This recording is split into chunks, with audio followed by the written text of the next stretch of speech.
जय श्री राम दोस्तों, स्वागत है आपका हमारे चैनल नाइट ऑफ गोस्ट में, जहां हर कोने में छुपा है एक नया डरावना राज। क्या आप तैयार हैं उन कहानियों और राज को जानने के लिए जो आपके रोंगटे खड़े कर देंगी? उन अंधेरी रातों के लिए जब आप बत्ती बुझाकर सोना भूल जाएंगे। यहाँ हम आपको ले चलेंगे ऐसे स्थानों पर जहां आज भी गूंजती हैं भूतों की सिसकियां और जिन्नों की कहानियां। तो आइए शुरू करते हैं आज की कहानी। गांव के पास एक घना जंगल था जिसे लोग काला जंगल के नाम से जानते थे। इस जंगल में जाने की किसी की हिम्मत नहीं थी क्योंकि वहां से लौटने वाला कोई नहीं था।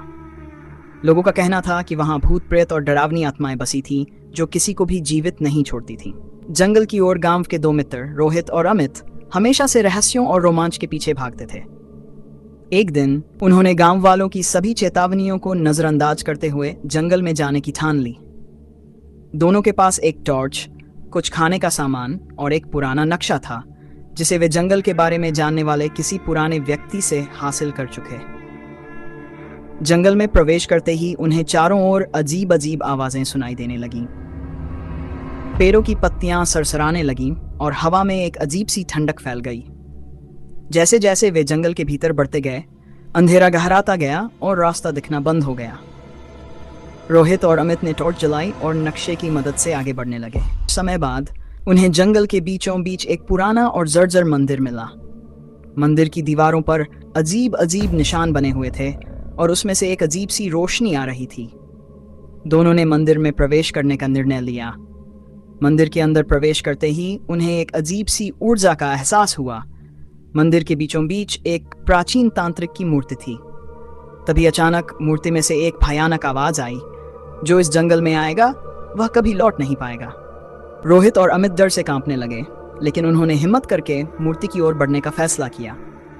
मूर्ति के पास पहुंचते ही उनके सामने अचानक एक भयानक प्रेत प्रकट हो गया। प्रेत की लाल आंखें और डरावना चेहरा देखकर उनकी हालत पतली हो गई। रोहित और अमित मंदिर से बाहर भागने लगे। जैसे ही वे बाहर निकले, जंगल की आत्माएं जाग उठी और उनके पीछे पड़ गईं।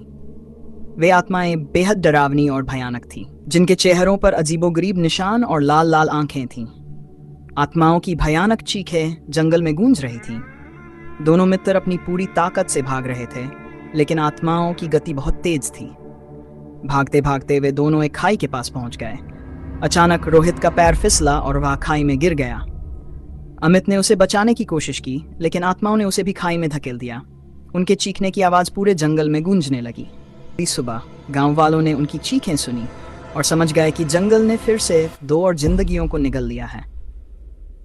गांव के बुजुर्गों ने कहा, हमने पहले ही चेतावनी दी थी कि उस जंगल में जाना खतरनाक है, वहां से कोई भी जिंदा नहीं लौटता।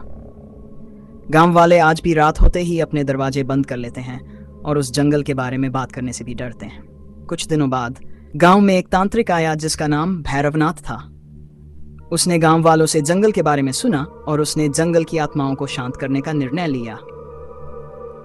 भैरवनाथ ने अपने तंत्र मंत्र के सहारे जंगल में प्रवेश किया। उसने मंदिर के पास पहुंचकर अपने मंत्रों का जाप करना शुरू किया। अचानक भूत प्रेत और आत्माएं प्रकट हो गईं और भैरवनाथ का सामना करने लगीं। भैरवनाथ ने अपने मंत्रों और तंत्रों के सहारे आत्माओं को शांत किया और उनसे पूछा कि वे क्यों लोगों को मारती हैं। आत्माओं ने बताया कि वे पुराने तांत्रिक की आत्माएं हैं जो किसी कारणवश जंगल में फंस गई थीं और उन्हें मुक्त करने वाला कोई नहीं था। भैरवनाथ ने उनकी आत्माओं को मुक्त किया और जंगल को शांत कर दिया। इसके बाद गांव वालों ने भैरवनाथ का धन्यवाद किया और जंगल में प्रवेश करने का साहस जुटाया। अब भयानक जंगल एक साधारण जंगल बन गया जहां लोग आराम से जा सकते थे। अंत, भयानक जंगल का रहस्य आखिरकार सुलझ गया। रोहित और अमित की आत्माओं को भी शांति मिल गई और गांव में फिर से सुख शांति लौट आई। गांव वालों ने भैरवनाथ का आदर सम्मान किया और उनकी सहायता से गांव के अन्य रहस्यों को भी जानने का प्रयास किया।